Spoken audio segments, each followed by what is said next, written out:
desde la clase anterior, esta noción de procesos. Hemos dicho cómo desde Peter Eisenman, me gusta pensar que él es uno de los primeros actores dentro de la arquitectura que inicia a desarrollar esta idea de proceso, ¿no? Del proceso en la arquitectura, pensado desde la arquitectura. Y bien, ya más o menos introducimos esta noción de proceso acá.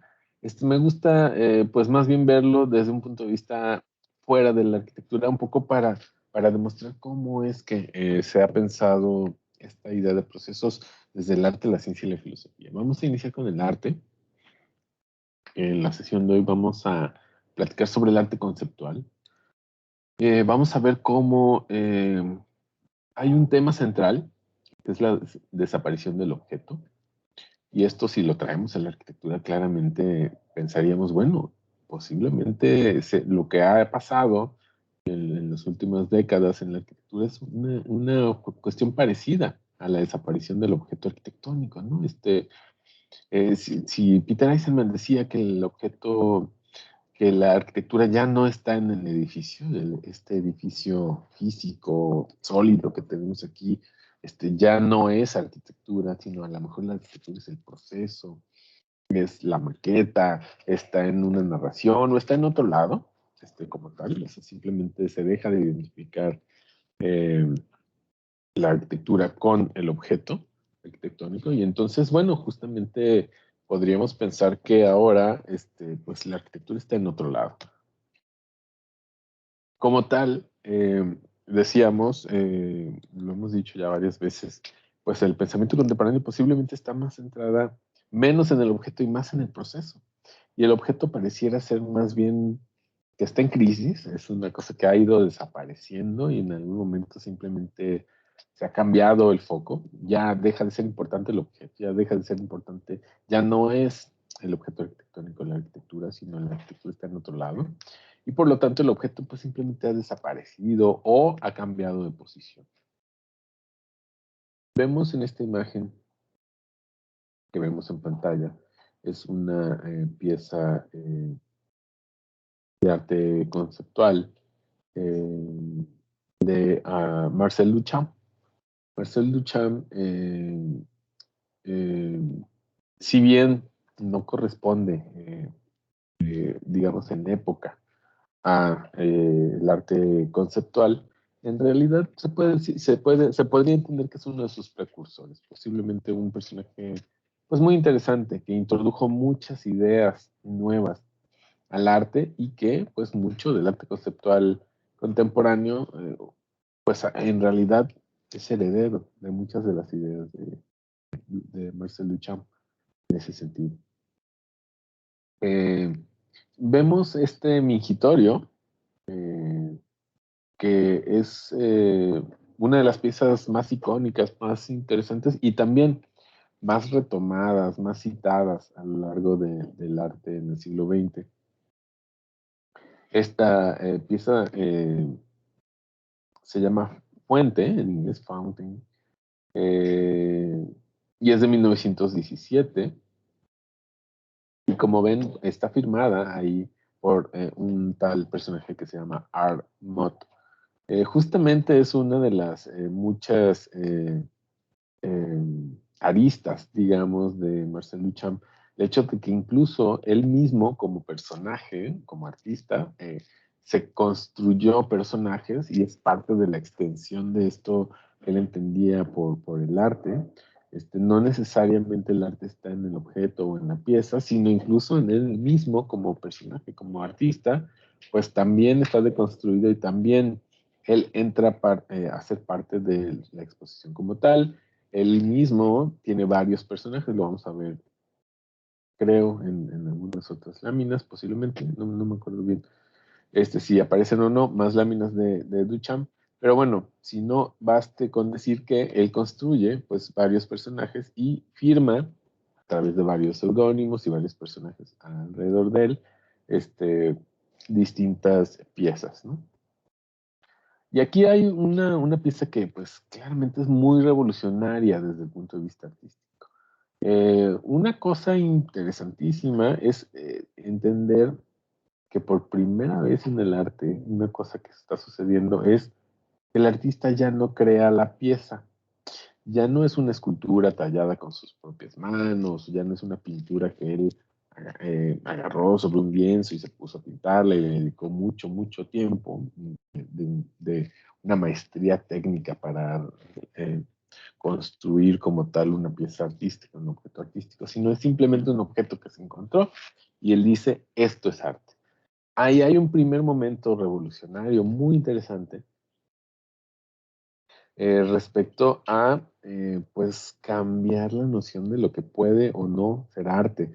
Y en ese sentido, el arte conceptual construye a su alrededor unos límites interesantes, ¿no? De que a partir de ese momento el arte se constituye en sí mismo como una investigación sobre qué es arte. El arte conceptual, por lo tanto, es una investigación sobre la definición de los mismos límites artísticos. Definir es limitar, es poner, decir hasta aquí, ¿no? Esto es arte y esto no es arte. Y entonces cuando se intenta definir algo es poner límites y decir, hasta aquí esto puede ser una pieza artística. En ese sentido es que Duchamp introduce pues nuevos límites justamente al arte. Podríamos estar de acuerdo o no, nos podría gustar o no, pero lo que es innegable es que se extienden las fronteras del arte a partir de ese momento, eh, con un acto completamente revolucionario, que es decir, bueno, esta pieza que yo no hice con mis manos, que yo no pueden decir, bueno, yo la construí, en realidad es una pieza que me encuentro, es como decir, bueno, aquí está este cable y este cable si yo lo pongo, bueno, seguramente todos hemos visto esta figura del plátano, ¿no? Que pone un artista en la pared y le pone una cinta y él pues declara en ese sentido que esa es una pieza artística. Es esencialmente el mismo acto que hace Duchamp 100 años antes, ¿no? Este, es decir, bueno, y hay un objeto que yo me encuentro, que yo declaro que es un objeto artístico y por lo tanto, este es arte. Y entonces en ese momento, de nuevo, los límites de lo que es arte se difuminan y crecen exponencialmente. Y de repente lo que nosotros pensábamos que era arte, pues se transforma como tal. Eh, hay pues muchos elementos aquí muy interesantes.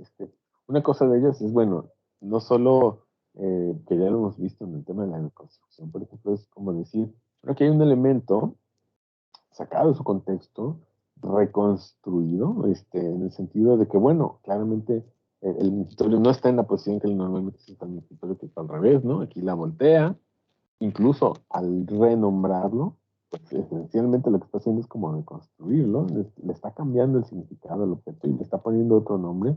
Por lo tanto, algo que pues normalmente recibe agua, pues ahora dice él, es una fuente, es algo que bota agua, que a partir de aquí arroja agua hacia afuera. Y entonces cambia el significado, cambia la posición, el hecho de que es un objeto no creado con sus manos, sino nada más firmado por él y que resignifica, que le cambia la posición, el significado, etcétera. De cierta manera es como una especie de deconstrucción. Bueno, pues lo que está haciendo es transformar de cierta manera, pues, no solo los límites del arte, sino replantearse a sí mismo como artista. ¿Qué puede ser un artista? ¿Qué no puede ser un artista?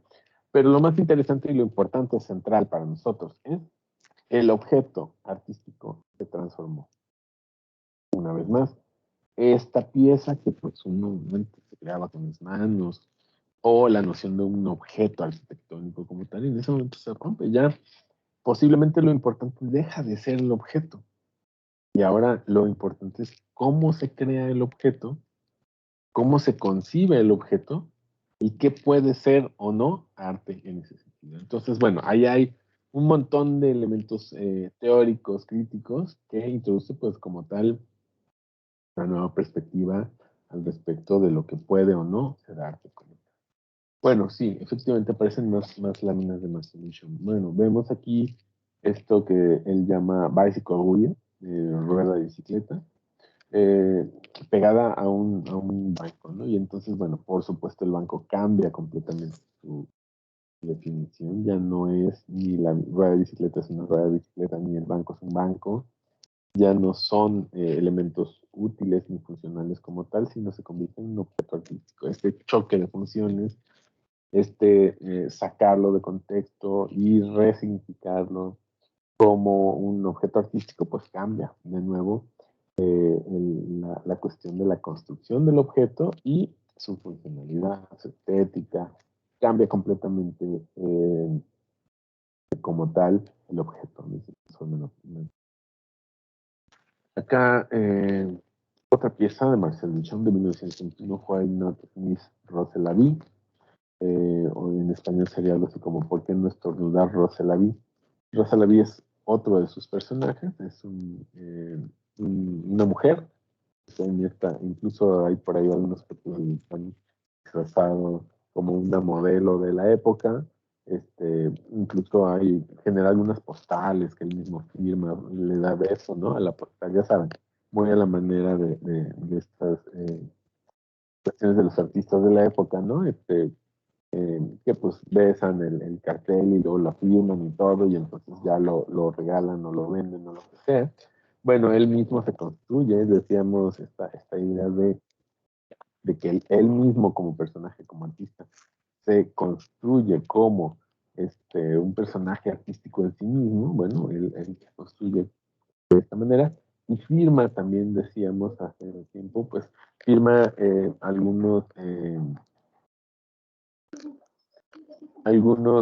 firma algunas piezas con distintos nombres y seguramente con distintas intenciones, ¿no? Esta es una jaulita, jaulas para pájaros, pues, metálica. Por dentro coloca algunos elementos que parecen terrones de azúcar, pero que en realidad son cubos de mármol tallados, para conformar pues en unas pequeñas piezas que parecen cubos de azúcar y como parece como un estropajo, alguna cosa así. Es una pieza tremendamente conceptual, ¿no? Muy que te descoloca, que de repente dices, bueno, ¿qué está pasando aquí? ¿Qué es esto? ¿Por qué se genera así? ¿Qué implica? ¿Qué significa? Etcétera, ¿no? El mismo nombre no nos ayuda en gran cosa, esencialmente no nos ayuda en nada. Dice, ¿por qué no estornudarlo? Se la vi, que en sí mismo incluso es un juego de palabras. Eh, eh, ¿Por qué no estornudar? Bueno, ¿no? Como tal. Pero Rosselaby es un juego de palabras que significa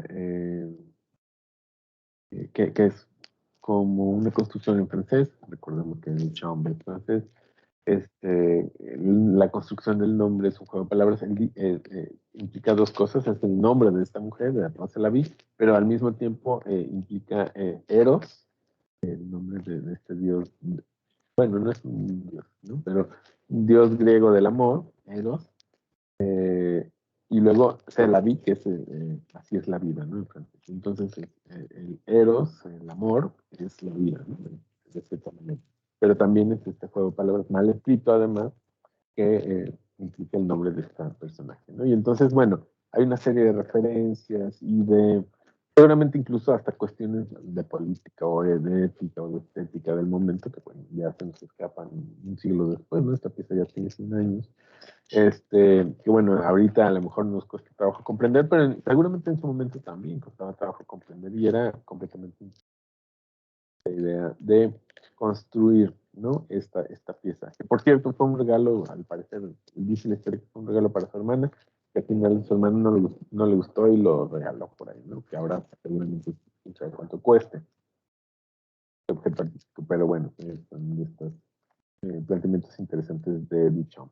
Bueno, en otra tercera pieza de Duchamp, bueno, tercera, cuarta pieza de Duchamp, es esta pieza de 1913 que a mí me parece interesantísima. ¿Qué hace Duchamp? Es construir estas reglas, trois stoppage el talón, eh, que lo que hace es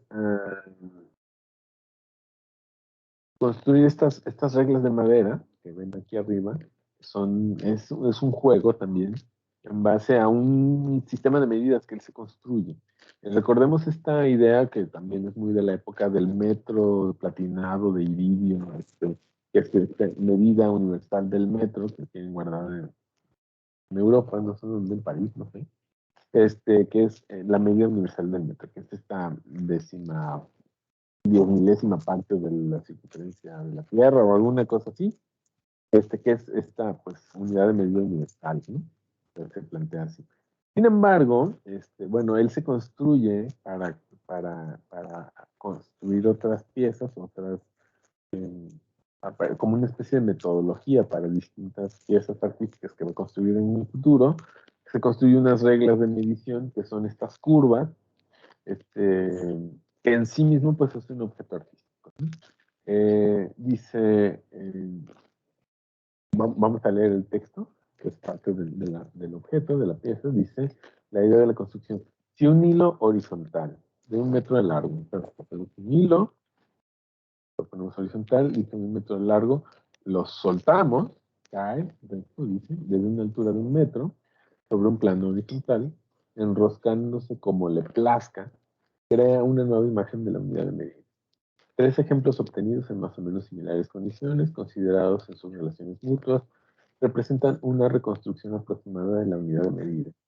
Los tres stoppage estándar son el metro disminuido. Bueno, vemos aquí pues estas reglas de manera que es una unidad de medida propia, completamente aleatoria, y con estas piezas, con estas unidades de medida de metro, construye después algunas piezas, vamos a ver ellas, como esta, ¿no? Que se llama patrón de surcido, que es un cuadro en el que claramente utilizan el stoppage para las 3 unidades de medida, estas 3 reglas con las cuales él además empieza a construir otros objetos. Entonces, bueno, suena muy interesante pues como planteamiento incluso metodológico artístico. Él utiliza el azar, utiliza lo aleatorio, pero de manera completamente intencional para construir después con ello otros objetos. Son un poco las reglas estas que veníamos platicando respecto a pues cuestiones reglas que uno mismo se impone con las cuales se construyen después otros elementos. Bueno, a partir de este momento vamos a seguir revisando este libro que se llama Arte Conceptual, Phaidon, editado por Peter Osborne, que es un libro editado en el 2011. Y bueno, una cosa que no dije, perdón, que no dije acá, es que estas piezas de Marcel Duchamp se llaman ready-made. No significan nada, en realidad se ha traducido como objetos encontrados o objetos ya hechos, que son, bueno, literalmente, ¿no? Objetos que no se encuentran y que simplemente trae y plantea como elemento artístico. También algo que me faltó decir, bueno, además del ready-made, es que el objeto original que Duchamp plantea dentro de una exposición en el Salón de Otoño de París, lo invitan a exponer, él llega a la exposición, mientras pues todos los demás estaban exponiendo, ya saben, retratos de caballo de campo, o que retratos de una persona, o que un bodegón, o yo qué sé, naturalezas muertas. Pues llega Duchamp completamente con un objeto extrañísimo que es lo coloca, ¿no? En la exposición, el cual de hecho pues nunca llega a exponerse porque en realidad lo que sucede, como esta leyenda urbana tan famosa, de que pues llega y parte que limpia ahí, pues dice, bueno, ¿esto qué hace aquí? Y se lo lleva, ¿no? Y entonces al final no termina exponiéndose y cuando se abre el salón de otoño no se expone porque la pieza pues, simplemente la sacaron. De hecho la pieza original se pierde. Esta pieza que tenemos aquí, que está firmada, la vuelve a hacer Duchamp, pero ya como 30 años después. Es una pieza como de los 40, del 47, me parece. En realidad, pues es una reinterpretación de la pieza original. Ya la pieza original no existe, quién sabe dónde quedó. Simplemente, bueno, pues la vuelve a firmar, la vuelve a hacer algunos años después, ¿no? Pero bueno, esta noción del ready-made es pues una idea que, como decíamos, pues simplemente introduce nuevas ideas, ¿no? Introduce nuevas perspectivas dentro del arte conceptual. Bueno, nos regresamos al libro de Osborne. Dice, gracias al ready-made, sin modificar, el arte desvió su atención de la forma del lenguaje hacia el contenido, lo cual conllevó un cambio en la naturaleza misma del arte. que dejó de interesarse por la morfología para pasar a interesarse por la función. Este cambio, este reemplazo de la estética por la concepción, marcó el comienzo del arte moderno y el principio del arte conceptual. Bueno, ahí hay, pues, ¿no? Todo esto que decíamos respecto a Duchamp, pues son las bases, finalmente, de lo que ahora entendemos por arte conceptual o arte, bueno, que forma parte del arte moderno. Dice el mismo Osborne, cualquier intento de definir el arte conceptual topa con el problema de que la definición es uno de los elementos que este arte pone en tela de juicio. Por decirlo de algún modo, el arte conceptual es un arte sobre el acto cultural de definir. Y uno de sus objetivos, aunque no es el único, es definir el propio arte, ¿no? Entonces, bueno, entonces vamos a hacer un arte, vamos a construir un arte sobre definir, sobre cómo la cultura define cosas, ¿no? Ahora, esto mismo se aplica al arte y entonces, bueno, el arte conceptual pues estudia la misma definición de arte. Qué puede ser arte? ¿Hasta dónde puede llegar el arte? ¿Qué cosa es arte y qué cosa no lo es? Y es justamente pues, la búsqueda central del arte conceptual.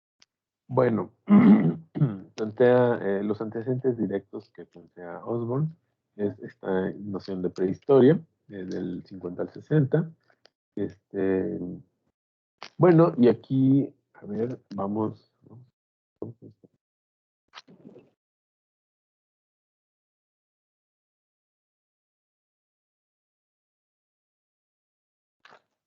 Bueno, les hablo tantito de la pieza y en lo que hablo.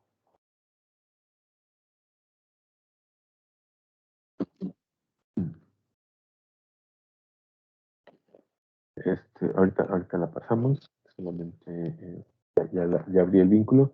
Nada más quería platicarles un poquito de esto antes. Bueno, lo paso antes. Sí lo ven en pantalla, ¿verdad? Pantalla completa ahora. Y lo reproduzco. Ah, pero no se va a escuchar.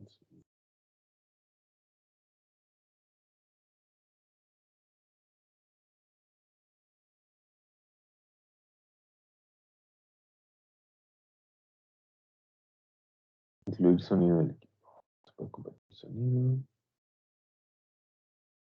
Bueno, ¿qué es lo que vamos a ver? Es una pieza musical de este artista John Cage.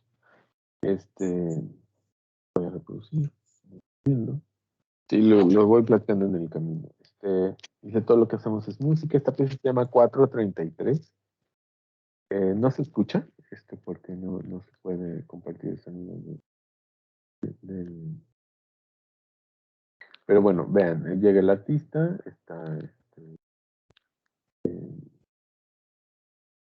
es un gran pianista, seguramente, es uno de estos pianistas top, y llega, se sienta en, en el, en el sala de conciertos,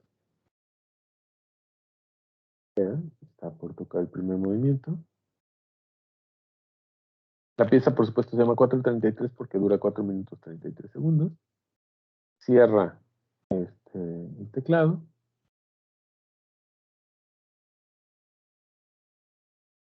Y deja pasar el tiempo durante 4 minutos 33 segundos sin tocar nada.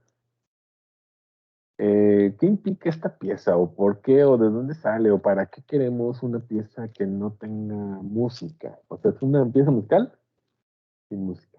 Completamente en el vacío, digamos, en el silencio. Bueno, de nuevo, ya acabó el primer movimiento. Puede levantar la tapa.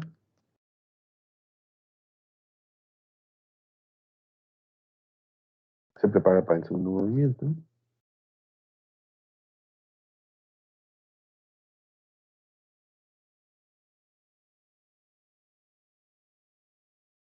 Y vuelve a hacer lo mismo. Bueno, de nuevo no se escucha. Y en realidad creo que lo más interesante de la pieza es cómo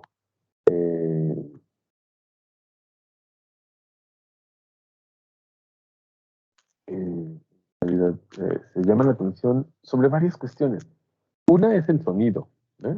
La música está hecha de sonidos, sí, por supuesto, pero también de silencios.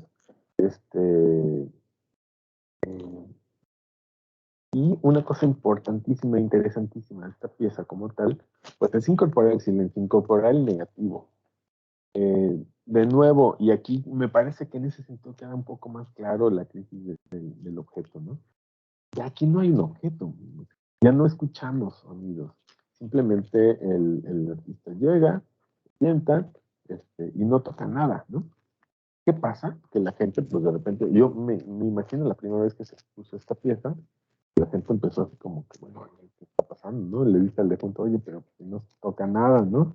O la gente se empieza a mover en su asiento y empieza a sonar, o empiezan a toser, ya saben, siempre hay alguien que está tosiendo en la sala de conciertos, etcétera, ¿no? Y entonces, ¿qué pasa? Pues finalmente lo que plantea John Cage es, bueno, una es la introducción del silencio a la música. Lo que no puede hacer la música es quedarse en silencio, ¿no? Porque siempre tiene que haber sonidos. Bueno, el sonido no está dado por el músico, sino por lo que se escucha en la sala de momento. Ya sea guardar silencio durante 4 minutos, o la gente tosiendo, o la gente moviéndose, o la gente moviendo sus sillas, la silla que chilla, el niño que llora por ahí, etcétera. Eso es la pieza musical, lo que está en el contexto y no el objeto como tal. Entonces, por eso dice John Cage, everything we do is music, ¿no? Todo lo que hacemos es música. Guardar silencio es música. Moverse, carraspear, toser, hablar, todos los sonidos ambientales de una sala de conciertos, todo eso es música. Por ello, guarda silencio ante lo que pasa en la vida real, en la vida fuera de la pieza. Es muy interesante, pues, como planteamiento. Dirán ustedes, bueno, qué loquera, ¿no? Qué locura, no lo entiendo, no sé para qué construir algo así. Pero introduce nuevas nociones al arte. Y de nuevo, si el arte conceptual lo que busca es explorar los límites del arte, bueno, ahí hay un límite interesante, ¿no? De que la música no suene. Ahí hay un límite interesante. Bueno, leamos un poco lo que plantea Osborne sobre respecto a esta pieza 433. Dice, tras estudiar budismo zen y otros sistemas de pensamiento asiático en la Universidad de Columbia en los años 40, Cage amplió las fronteras de su composición musical, confiriendo a los elementos musicales que en Occidente se consideran negativos una categoría idéntica a los positivos. El silencio, pues, es el fondo tras el cual se plantea la música, ¿no? Pero dice, pues, quitemos la música y dejemos un negativo que es el silencio. Así, el silencio cobró la misma importancia en su obra que los sonidos producidos intencionalmente y las operaciones fortuitas, entre comillas, y aleatorias se consideran tan significativas en el plano artístico como los eventos programados, tanto en las partituras como en su interpretación. En un principio, Cage concibió gráficos matemáticos para obtener valores numéricos aleatorios en los cuales basar sus partituras. En invierno de 1950 cayó en sus manos un ejemplar del I Ching, el libro de las mutaciones, el libro ancestral chino de la adivinación, que utilizó a partir de entonces como fuente para estas operaciones aleatorias. Bueno, por otro lado tenemos esta pieza de Roman Rauschenberg de 1951 que se llama White Painting, pintura blanca, tal cual, ¿no? Entonces, bueno, es muy parecida, es una pieza, es más o menos la misma idea, nada más que traída al mundo de la pintura. Mientras en 433 Cage lo que plantea es una cosa en silencio, bueno, que más radical que Rauschenberg, el padre del arte pop, me plantea justamente estos lienzos en blanco. Una intención es justamente sustraer la pintura, es decir, bueno, aquí no hay pintura, ¿no? La pintura es una cosa completamente neutra. ¿Cuál es la intención de este lienzo en blanco? Bueno, eliminar la pintura, eliminar los objetos pictóricos, ¿no? Se desaparecen como tal. Desaparece la pieza también. Pero más importante que eso, en realidad ahora lo que es la pieza es lo que está vivo, lo que está fuera del cuadro. Imagínense estos lienzos blancos tan grandotes, ¿no? Que de repente pues haya gente moviéndose ahí enfrente, ¿no? Que arrojen sombras incluso sobre el cuadro en blanco, ¿no? Esta gente moviéndose es el cuadro. el cuadro pintado pues es solo el fondo en el que transcurre la vida enfrente de él, ¿no? Pero lo verdaderamente importante es lo que está fuera del cuadro y no lo que está dentro del cuadro. Insisto en ello, ahora, como tal, el objeto tiende a desaparecer, el objeto desaparece, ya no es importante. Ya lo hizo Duchamp, ¿no? Con el historia de la fuente, ¿no? El objeto ya no está ahí, si bien hay un objeto, pues hay una pieza musical, la gente fue a escuchar la pieza musical, o hay un cuadro aquí pintado de blanco, ahí están las piezas. En realidad, pues son fondos, ¿no? Que desaparecen, que se desintegran, que lo que verdaderamente es importante es lo otro, el espectador, la pieza deja de estar en el objeto para pasar al espectador.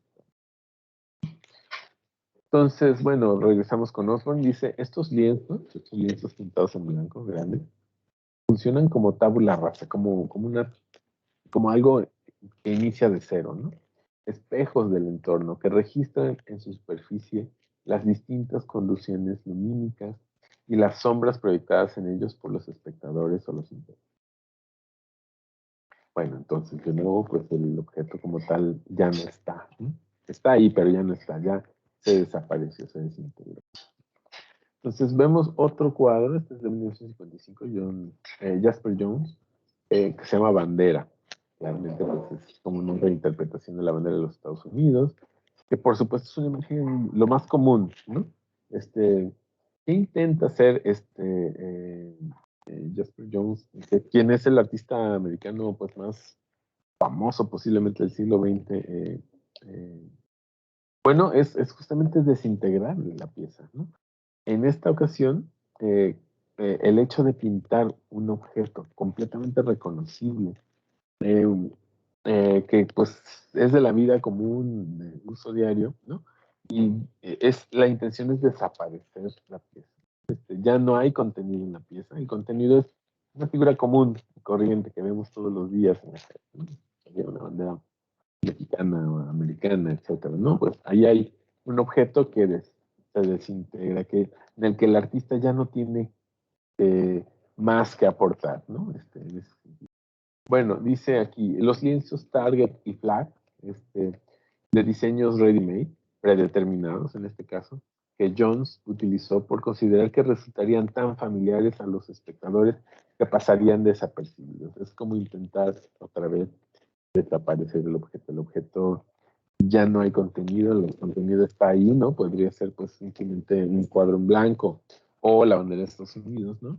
Para con la intención de retraerse, ¿no? De desaparecer total del escena.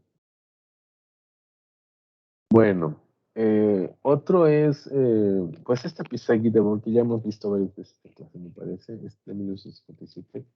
La Bill New ilustración de Lipates de Platon en psicogeografía.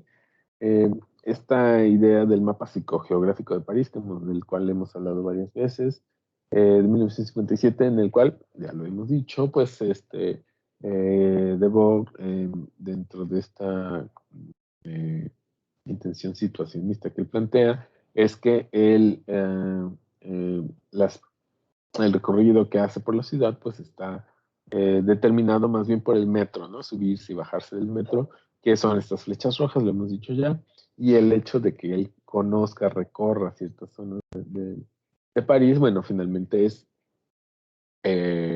lo que él experimenta y como tal, bueno, está mapeado, ahí se encuentra, ¿no? Pero el resto del recorrido, bueno, está en estas flechas rojas, finalmente solo ilustran el recorrido que él hizo en bueno, estos son, digamos, los antecedentes que plantea Osborne. Pero ya las piezas de arte conceptual como tal, pues él las categoriza en varias distintas categorías. Esta primera es instrucción, performance o documentación, la primera de las categorías que plantea. Y la primera pieza que vemos es esta obra de Richard Long, 1967, que se llama A Line Made by Walking, una línea hecha al caminar, la que el artista lo único que plantea es haber caminado por el campo, ¿no? En este caso, pues en una línea recta, por supuesto, él va y viene, y este recorrido queda grabado, digamos, por el aplastamiento del pasto, ¿no? Y de las hojitas. Y esa es la pieza. La fotografía que vemos aquí, bueno, es simplemente como un registro de la pieza, pero no es la pieza en sí misma. La pieza no es la fotografía, sino la pieza es haber caminado por el pasto. Es el registro de ese momento en el tiempo en el que simplemente Richard Long caminó por un pasto en esta época, ¿no? Entonces, bueno, de otra manera, si no estuviera tomando la foto, pues simplemente la pieza hubiera desaparecido con el tiempo. Claramente, pues, después de llover o que vuelva a crecer el pasto, lo que sea, simplemente desaparecería lentamente la pieza, ¿no? Pero bueno, se tomó foto, entonces queda el registro de que la pieza existió en algún momento, ¿no? Que es este haber caminado. Pero la pieza no es la fotografía, insisto. La fotografía solo es el registro de la pieza. La pieza es esta acción. Una vez más, la desaparición del objeto, ¿no? Del objeto artístico, de la intención del artista de dejar un registro de la obra como tal. Bueno, acá otra pieza también muy interesante de Yoko Ono, en 1961-62. Ella genera, bueno, seguramente todos la ubican, ¿no? Yoko Ono, esta artista japonesa muy famosa por haber sido la esposa de Yoko Ono, perdón, de John Lennon, pero en realidad, los que sepan la historia, Yoko Ono ya era una artista reconocida, muy reconocida, antes eh, de que la pudiéramos ubicar con John Lennon. Pues de hecho se conocen así porque ella ya tenía exposiciones antes de él y todo, y pues John Lennon por ahí llega a una de sus exposiciones y así se conocen, pero en realidad ella era una artista bastante importante antes de esto.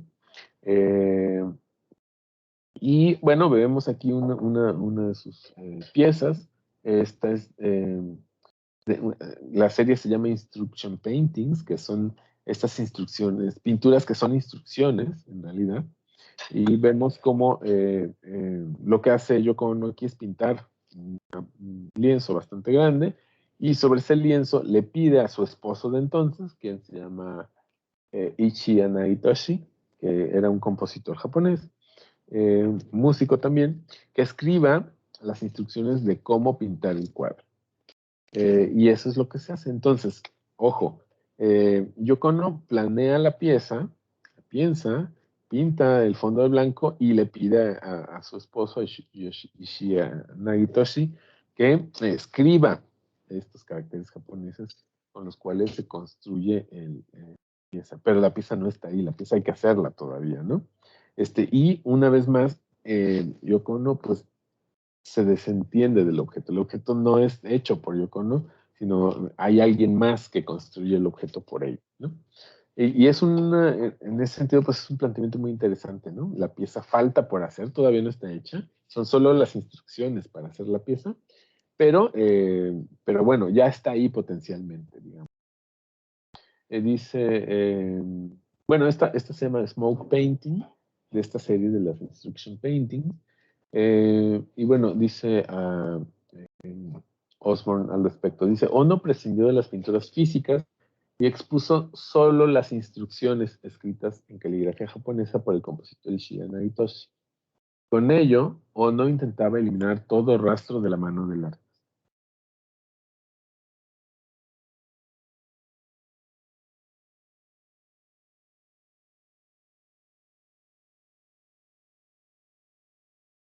Bueno, y aquí con la intención un poco de traer estas ideas a la arquitectura, planteo aquí, por ejemplo, la noción de Corsical, ¿no? De Archigram, este grupo inglés de arquitectura. Vean, más o menos las fechas coinciden. Con de Corsical, no recuerdo, se me hace que lo vimos, ¿verdad? Archigram dentro de la arquitectura radical. Bueno, entonces están perfectamente relacionados con ellos. Lo que se plantea aquí, ya lo saben ustedes, pues es este artefacto, ¿no? Que es como una mochila que pues trae un traje, ¿no? Que pues es arquitectura, pero de nuevo, pues la arquitectura empieza a desaparecer, ¿no? La arquitectura ya no es esta cosa física anclada al terreno, ya saben ustedes, con eh, con cimientos y fija y estática y un objeto, etcétera, sino empieza a convertirse pues ahora en burbujas o esferas o globos o trajes espaciales y otros elementos que, bueno, claramente ponen en crisis esta noción del objeto arquitectónico como tal. Bueno, esto ya ahora me parece que nos queda mucho más claro estas nociones de Peter Eisenman y otros en las que pues simplemente el objeto ya no está, ¿no? Ahora el objeto aparece de otra manera, la arquitectura está en otro lado, la arquitectura es otra cosa, y como tal, pues, es una interpretación interesante de parte de Archigram. Esto también lo hemos visto ya, House Rocker Code, Flyhead Environment Transformer, del 68, ¿no? Este casco que es como parte de una eh, eh, pieza de arquitectura, quizá, si podemos entender que esto es arquitectura. Otra vez, la desaparición del objeto es lo mismo que hemos venido diciendo, pero aplicada a la arquitectura, ¿no? Ya el objeto desaparece, ya no está ahí, ahora es otra cosa, ¿no? Vean estas tarjetas. Lawrence Weiner plantea estas tarjetas. Uno llega, me imagino yo, ¿no? La exposición, uno llegaba a la galería estaba vacía y lo único que había eran unas tarjetitas que Lawrence Weiner había distribuido entre los asistentes. ¿Qué decían las tarjetas? Bueno, esto. El artista puede construir la pieza, ¿sí? La pieza se puede fabricar, ¿ok? La pieza no necesita ser construida. Dice, como todo lo anterior es indistinto e igualmente coherente con la intención del artista, la elección de su condición reside en el receptor en el momento de la recepción. Es una pieza de 1969 en el que de nuevo, ahora sí, la pieza desapareció completamente. Puede estar construida o no, dice Lawrence Weiner, pero es completamente indistinto, porque la intención del arte ya está ahí, ¿no? Con lo mismo que siempre hay, ¿no? Que la arquitectura ya no está en el edificio, ya no está en el objeto, está afuera, ¿no? Ya el objeto arquitectónico, el edificio ya no es arquitectura, la idea de arquitectura está en el arquitecto y pues el hecho de que se materialice o no, de que se construya o no, de que se quede en una maqueta o en un render, etcétera, pues es completamente indistinto. La arquitectura ya está ahí, ¿no? Es lo mismo que diría Weiner, ¿no? El arte ya está ahí, el objeto, la pieza ya está construida.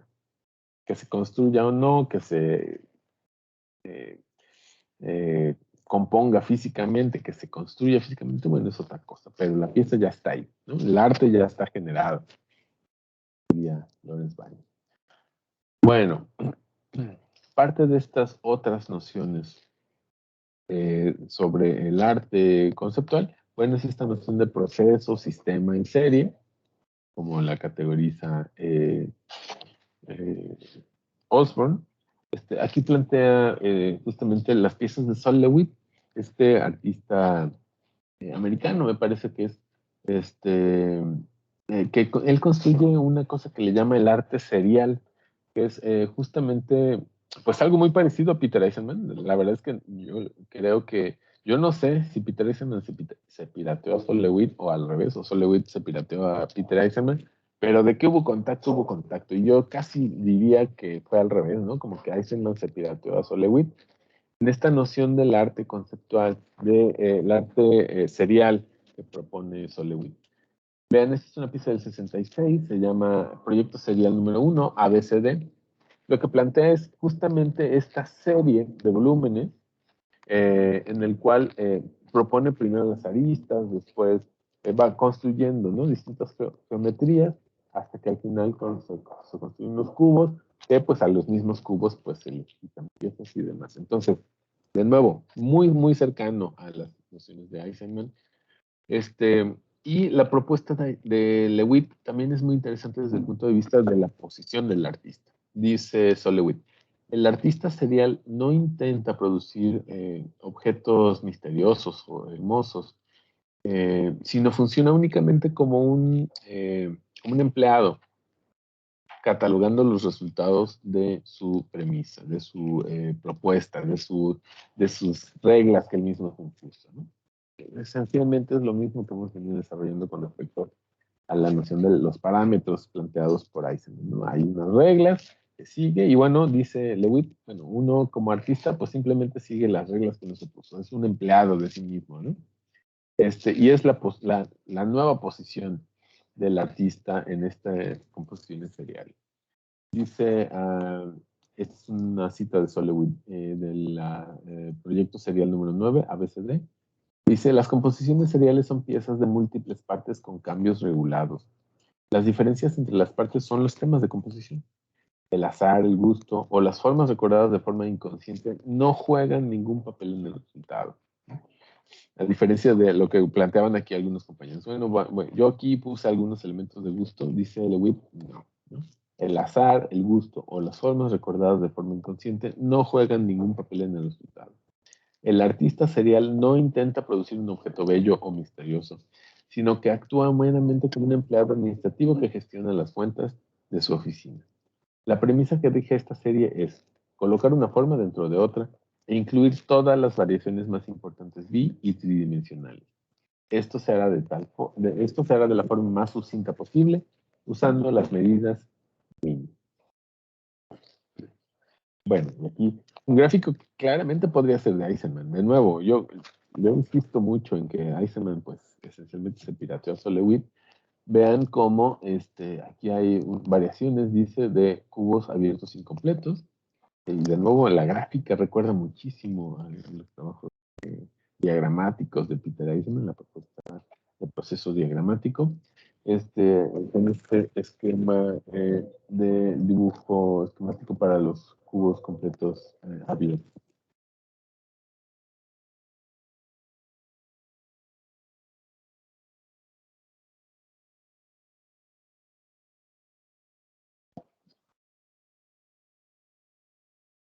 Estoy tomando nota. Bueno, bueno, seguimos. Bueno, de nuevo, la cercanía entre Solowit y es bastante cercana, ¿no? Este tipo de gráfico, los diagramas, etcétera. Bueno, hay una influencia muy, muy cercana, ¿no? Del trabajo hasta podemos conocer el cubo abierto incompleto, ¿no? Bueno, el siguiente es la palabra y signo. Es un planteamiento del arte conceptual, perdón. Este libro de arte conceptual de Osborne. Palabra y signo es el siguiente. De nuevo es una pieza también ya conocida por nosotros. La hemos visto ya varias veces. Esta idea de Joseph Kosuth de una y tres sillas, una pieza de 1967. De nuevo ya hemos platicado sobre esto, ¿no? De cómo la silla no existe, ¿no? La silla es simplemente la representación de la silla y estas tres definiciones, la definición del diccionario, la fotografía de la silla y la silla física, las tres, pues todas son realmente definiciones de representaciones, ¿no? Etapas de representación de la silla original, la silla real, ¿no? Este, justamente pues pertenece a otro orden de vida. Bueno, eh, seguimos. Eh,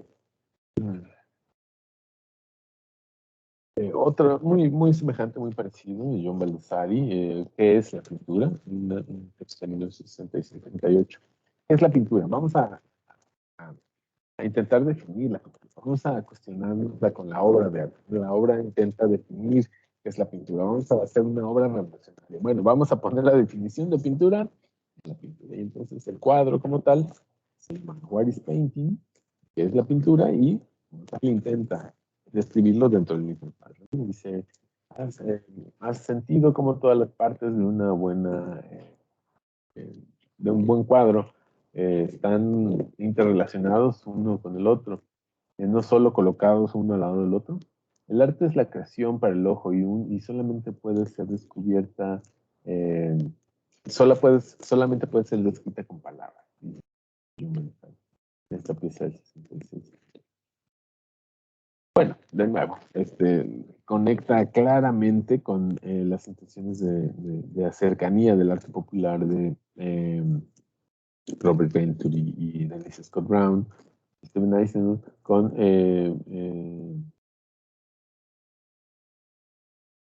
aprendido de Las Vegas. Si bien aquí dice complejidad y contención, está en Correcto, ¿no? Esto en realidad es de Aprendiendo de Las Vegas.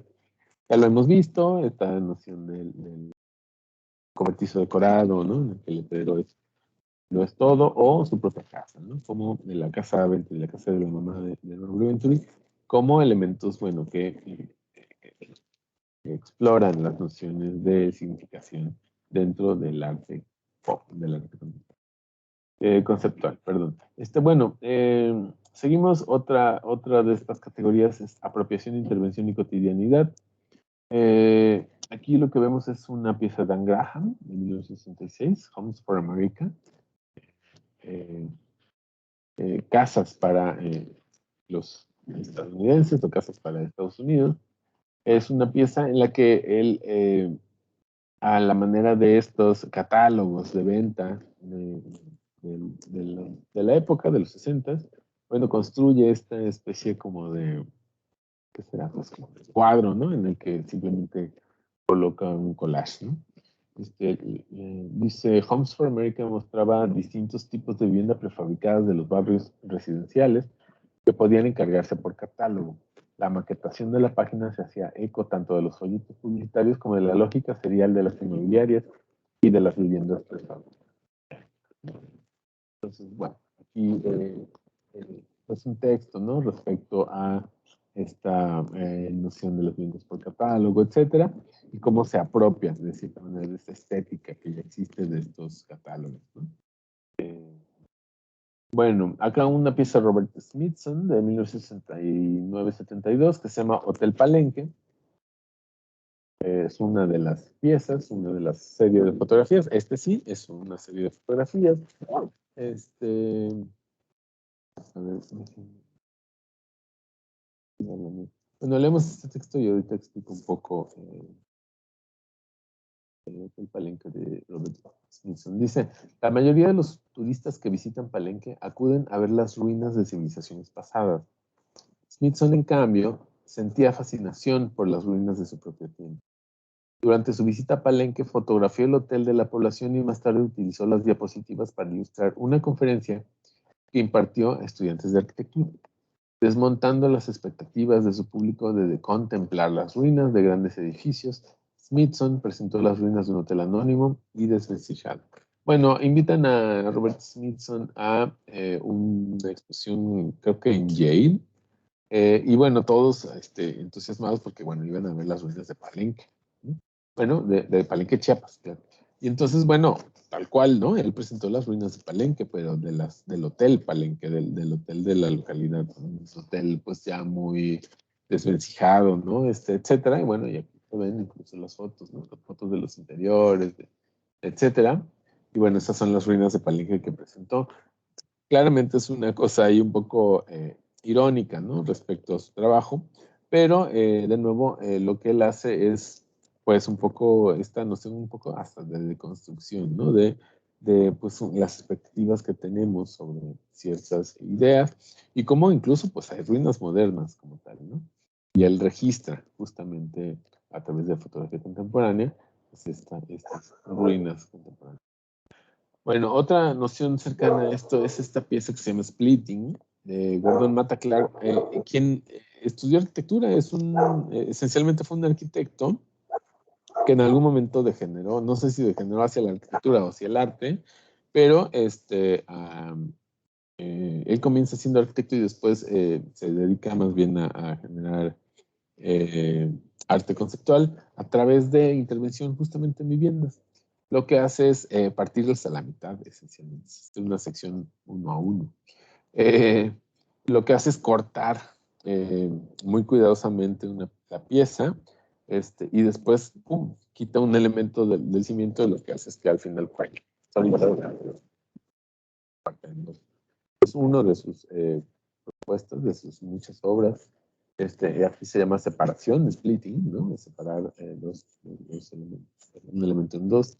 Dice el texto, Matta Clark describió su obra como un proceso de deconstrucción. Utilizó una motosierra para realizar dos cortes verticales paralelos que atravesaban el edificio por la mitad. Luego descendió la parte trasera de la casa a la altura de un bloque de hormigón ligero, creando una cuña de espacio que dividió literalmente la casa en dos. Bueno, y aquí fotografías incluso de sus piezas como tal, ¿no? Una vez que ya están separadas.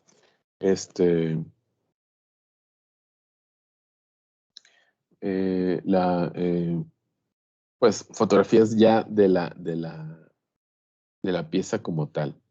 De esta misma pieza, Splitting, ¿no? De 1974. Bueno, ya estamos terminando. Bueno, esto claramente nos recuerda también a esta noción de los estilos y de los análisis de la vivienda, de sus interiores, que ya hemos visto también en las presentaciones. Por último, ya es la última parte de la exposición respecto a esta noción de arte conceptual. Las nociones de política e ideología es la última categoría que plantea Osborne en este libro. Bueno, esta pieza que ya me tocó verla en vivo, muy, muy simpática, es una pieza de 1970 de Cildo Mirel. Este es un artista brasileño. Esta pieza se llama Inserciones en circuitos ideológicos. Lo que hace Mirel es utilizar cuestiones de ideología y de política y algunas cuestiones críticas respecto a la política y a nociones ideológicas, como por ejemplo en una botella de Coca-Cola, ¿no? Que por supuesto pues se distribuye de manera nacional e internacionalmente, ¿no? Ciertas botellas que, bueno, se embotellan, por ejemplo, aquí en Ciudad de México, pues lo que hizo, bueno, esto claramente fue en Brasil, lo que hizo Cildo Mirel fue intervenir con serigrafía las botellas, indicando, por ejemplo, cómo construir una bomba Molotov. Vean estas del medio, ¿no? Cómo se puede construir en la botella, la serigrafió, y después, o sea, se compró la botella de Coca-Cola, la serigrafió y la volvió a introducir al mercado. Y entonces alguien por ahí la compró, estas piezas, ¿no? No, sin saber que, bueno, finalmente son piezas artísticas, pero son piezas como intervenidas, ¿no? Que justamente se llama así, inserciones en circuitos ideológicos. Este es el proyecto Coca-Cola. Registrar información, dice en la botella, ¿no? To register information, return them to circulation. Bueno, justamente, ¿no? Registrar información y opiniones críticas en las botellas y después regresarlas a la circulación. Entonces, bueno, lo que hizo fue justamente eh, reintroducirlas al mercado, ¿no? Como mensajes, como botellas lanzadas al mar, ¿no? Para que alguien por ahí las recuperara. Bueno, y vean entonces aquí, pues, indicando cómo construir una bomba molotov, por ejemplo, con una botella de Coca-Cola, ¿no? Pues de nuevo, son piezas que son críticas, pues finalmente a la política, a ideologías y demás. En este caso, utilizando pues, un medio de consumo como la Coca-Cola. Lo hizo con varios elementos, por ejemplo, con los billetes también, ¿no? Algunos billetes de su país los intervino con mensajes críticos a la política del país, a la economía y demás. Perdón por el momento. este, intervenía billetes y, por ejemplo, y los volvía a meter, ¿no? Entonces compraba cosas. Y bueno, el billete, de nuevo, seguía, ¿no? Su camino en el mercado, ¿no? Como tal, introducía, pues, en estos, dice él, circuitos ideológicos, metía algunos mensajes. Otro segundo proyecto, pues muy extraño, muy interesante al mismo tiempo, pero muy extraño, es este proyecto que es muy famoso de Joseph Beuys, de 1974, que se llama I Like America and America Likes Me. Me gusta Estados Unidos y yo le gusto a Estados Unidos. Es una pieza muy, muy extraña. Bueno, Joseph Beuys es un artista, creo que europeo, no estoy seguro de dónde sea, holandés, una cosa así. Eh, que bueno, viaja a Estados Unidos porque lo invitan a una exposición. Él hace una especie de montaje muy extraño. Vean, se envuelve como en esta especie como de pues, cobija o manta, no sé, ¿no? Se envuelve en esto y en su país de origen se sube al avión envuelto en la manta. En todo el viaje no se la quita y de hecho lo recogen, él envuelto en la manta y como tal lo llevan directamente al sitio de exposición. Ya en el sitio de exposición, él ya se quita la manta, por cierto, y se encierra con un coyote. Y toda la pieza, creo que estuvo algo así como 2 semanas en la galería, y toda la pieza de exposición era él conviviendo con el coyote, envuelto, bueno, en algún momento, bueno, ya no estaba envuelto en la manta, pero la manta está, ya digamos, como parte del montaje. Una vez que se acabó el montaje, bueno, se vuelve a envolver en la manta y vuelve a hacer el proceso inverso, ¿no? De que lo llevan al avión, el avión va así hasta que llega de nuevo. Y entonces es como aparecer y desaparecer de repente de su país o aparecer en Estados Unidos, ¿no? No contempla nada del viaje hasta que llega finalmente a la exposición. Está muy extraña, claramente con intenciones políticas súper fuertes, ¿no? El hecho de introducir al coyote es un elemento crítico, político, claramente, un posicionamiento, ¿no? De rechazar, digamos, de cierta manera, pues, las nociones políticas americanas y demás. Claramente hay ahí un contenido político. Pero bueno, es una pieza muy extraña, vean la estética que contiene, ¿no? El hecho de convivir con un coyote durante 2 semanas es una cosa muy extraña, pero bueno, seguramente hay un contenido crítico muy interesante al respecto. Que bueno, de nuevo, lo hemos visto, lo conocemos bien, estas posiciones políticas de superestudio, ¿no? De la cual ya hemos hablado varias veces, de la intención, pues simplemente de desaparecer la arquitectura y la ciudad, desde una posición política, es decir, pues no podemos mantener la arquitectura y la ciudad como una cuestión de consumo únicamente, por lo tanto, pues critiquemos, hagamos una posición política al respecto, eliminemos la arquitectura y la ciudad por ser simplemente objetos de consumo.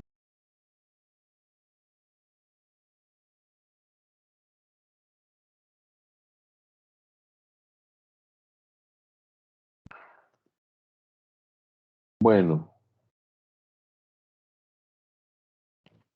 continuamos.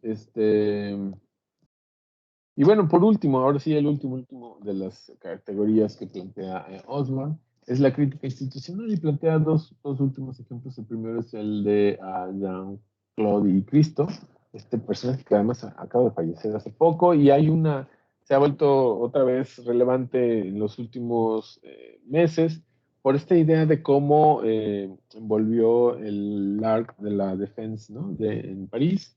Eh,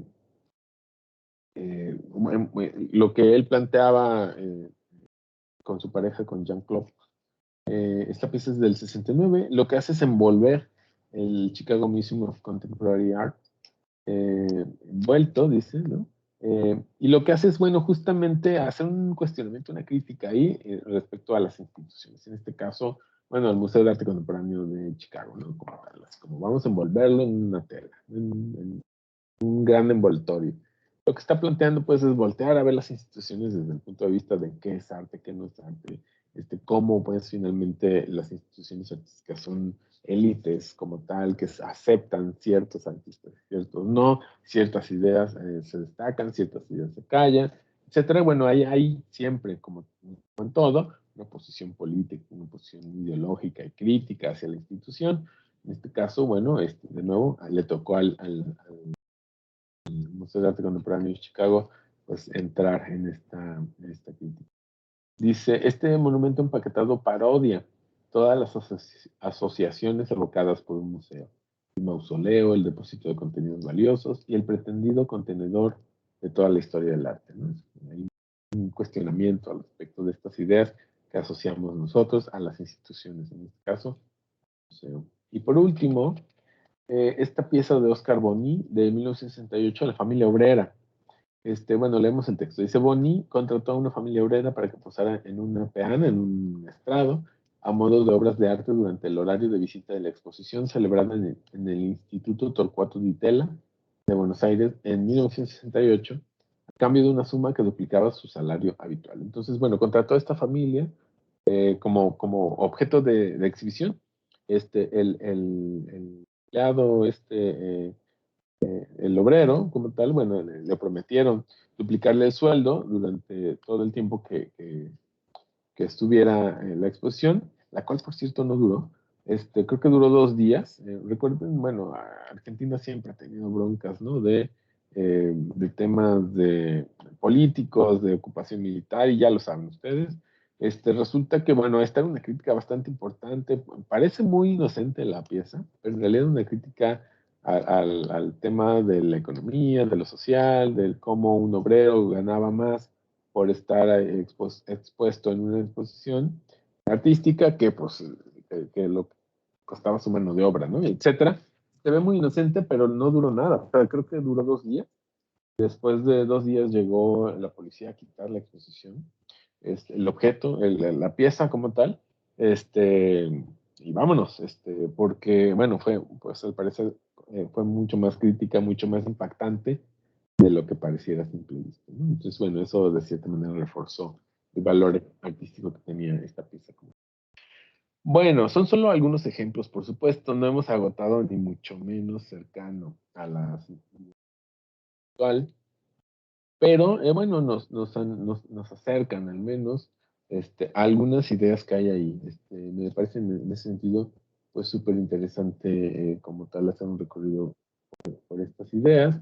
Y bueno, claramente la intención acá es exponer cómo es que dentro del el pensamiento contemporáneo esencialmente pues se ha eliminado el objeto como tal, como un elemento importante, ¿no? El objeto pasa a un segundo término. Claramente, pues, la familia obrera, por ejemplo, pues es un elemento claramente vivo, ¿no? No es un objeto como tal, deja de ser algo construido, sino es puro concepto, ¿no?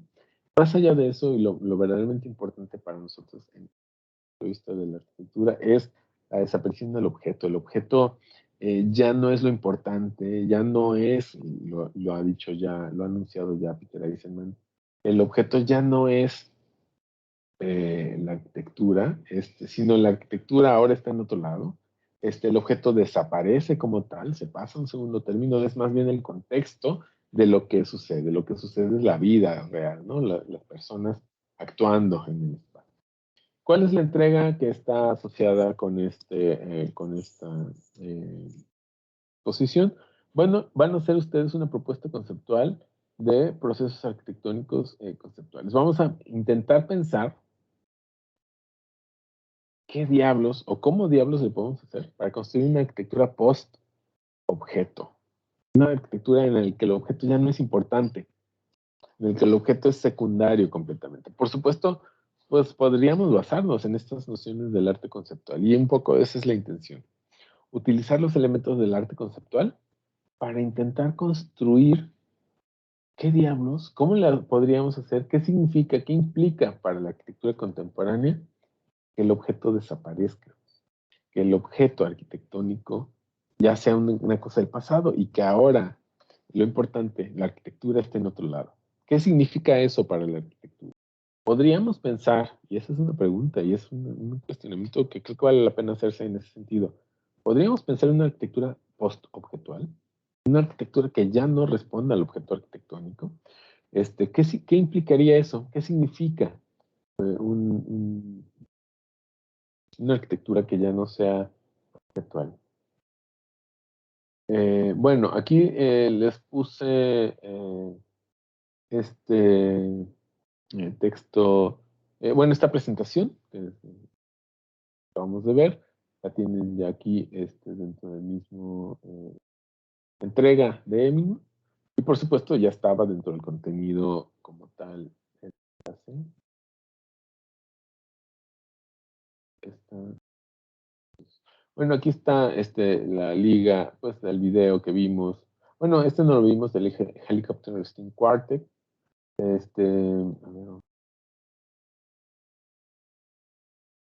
bueno, algún video por ahí que me encontré que me pareció interesante. Aquí está la presentación, están las pinturas de Yoko Ono, aquí está la pieza, y aquí está un video del Helicopter String Quartet.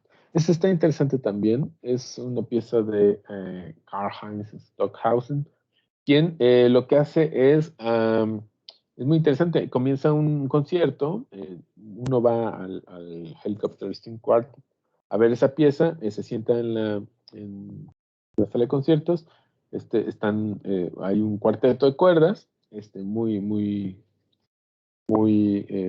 cuco, de repente se levantan, siguen tocando, porque bueno, ellos tienen ahí micrófonos y todo en sus instrumentos, ellos comienzan tocando en la sala, se levantan de repente y se salen, se suben a 4 helicópteros y comienzan, digamos, en el espacio alrededor de la sala, siguen tocando pieza musical. Entonces, bueno, la música como tal se sale de la sala y se va a volar, ¿no?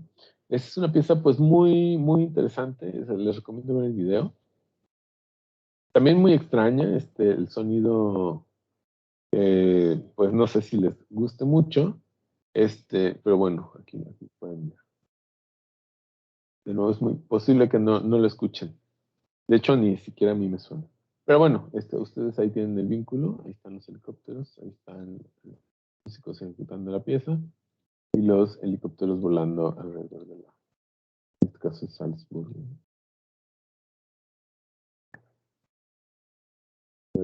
parte de Stockhausen. Bueno, pues ese es el planteamiento, compañeros. Claramente, si se dan cuenta, las instrucciones se han vuelto cada vez más sutiles, ¿no? En un principio, bueno, les decía claramente, a ver, tienen que hacer esto y aquello. Ahora, cada vez más son más abiertos, no hay, pues, ni una forma de representación, ni un tema. En realidad pues, traten de aplicar estas nociones, ¿no? A un pensamiento contemporáneo, por supuesto con las herramientas contemporáneas que ustedes tienen y los temas contemporáneos que tenemos, ¿no? Eso lo digo todo el tiempo, ¿no? En México, en sus lugares particulares donde vivan, no sé, habrá gente, pero te habrá gente de Minatitlán, yo no sé, de Coatepec, de donde sea que estén. Bueno, hay condiciones particulares, hay temas particulares de interés, ¿no? Cosas que se me ocurren ahorita, pues la violencia, los feminicidios, el aborto, la disparidad entre ricos y pobres, eh, eh, ¿qué otras cosas les gustan? Pues la ciudad pensada para los vehículos, la inseguridad, este, qué cosas, ¿no? ¿Qué tema quieren ustedes eh, voltear a ver? Pero más interesante también, pues, esta noción de cómo podríamos pensar en esta noción de una arquitectura que ya no responde al objeto, en el que el objeto arquitectónico ya no es la arquitectura, sino la arquitectura está en otro lado. Y entonces, bueno, démonos el tiempo, pongámonos la tarea de pensar qué implica para la arquitectura contemporánea el hecho de que ya no está en el objeto arquitectónico. Entonces, ¿dónde está? ¿Qué es la arquitectura en el momento de hoy? ¿Cómo es que estas nociones del arte conceptual pueden interpretarse en la arquitectura contemporánea, con nuestras problemáticas contemporáneas, lo que hemos visto, ¿no? La desaparición del objeto, el objeto serial, las instrucciones, el hecho de que el objeto desaparezca, ¿no? Que más bien el artista plantee otras nociones como el objeto urbano, el objeto encontrado, el ready-made, etcétera, cosas ya hechas para aplicarlas, ¿no? ¿Cómo estas nociones las podríamos traer a la arquitectura? Parece muy interesante, pues, en ese sentido el planteamiento muy crítico, muy extraño, porque además al mismo tiempo es, ¿y qué voy a hacer, no? Pero bueno, está abierto, queda completamente abierto a la forma de representación, el tema queda abierto, el enfoque que ustedes le quieran dar. Recuerden, lo interesante es intentar con estas ideas que nos plantea el arte conceptual, pues traerlas a la arquitectura. ¿Qué implicaría para la arquitectura pensar en la desaparición del objeto arquitectónico? Me parece que hay un elemento crítico central para nuestra contemporaneidad, que por supuesto nos toca pensar en ello, ¿no? Nos toca construirlo. Ya en este momento ya llegamos a un punto de la clase en la que pues ya no les doy respuestas, más bien les pongo preguntas, ¿no? Ahí hay pues algunos planteamientos del arte conceptual que creo que nos tocan intentar traer a nuestra contemporaneidad, con nuestras herramientas, por supuesto, ¿no? Y nuestras propias temáticas. Entonces, bueno, abro como siempre espacio para preguntas. Eh, sobre la temática. Yo tengo una pregunta. Adelante. Bueno, como estaba diciendo, podríamos, no sé, tomar una problemática, por ejemplo, no sé, la movilidad de bicicletas, por decirlo, tomar como objeto una bicicleta para llevar a cabo la propuesta y ir construyéndola, por así decirlo, y volverla algo, un objeto. Pero con eso de objeto conceptual es que como que llegue al fin de la obra, pero que no sea la obra completa, o ya. Es una aproximación, Okay. es una aproximación posible. Yo les sugeriría ver de nuevo la presentación de la clase y tratar de traer estas ideas a la, o sea, cómo podríamos reinterpretar algunas de estas ideas. Ya más o menos lo hice, ¿no? O sea, ya más o menos les puse, bueno, esto se parece a esto en la arquitectura, pero bueno, no es lo único. Y de nuevo, todas estas ideas que yo les pongo aquí son de los 60s, 70s. O sea, como 50 años después podríamos replantear o repensar muchas de estas ideas en la arquitectura contemporánea. Incluso está pasando, ¿eh? De nuevo, parte de mi trabajo de investigación actual tiene que ver mucho con esto, con cómo estas ideas de desaparecer el objeto arquitectónico se están aplicando en la contemporaneidad y sucede, ¿eh? Pero bueno, es una tarea que les pondría yo a ustedes. Lo que planteas, Ángel, bueno, lo veo como una posibilidad, ¿no? Entonces díganme cómo es que lo van a interpretar. Ok, gracias. Sí. ¿Dudas, compañeros? De mi parte sería todo.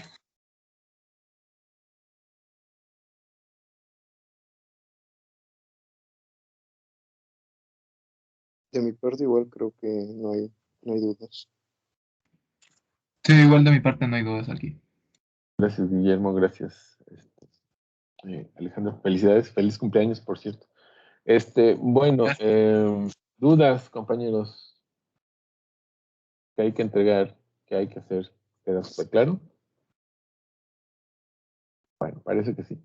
Bueno, les agradezco entonces su tiempo, como siempre, pues queda grabada la clase, ya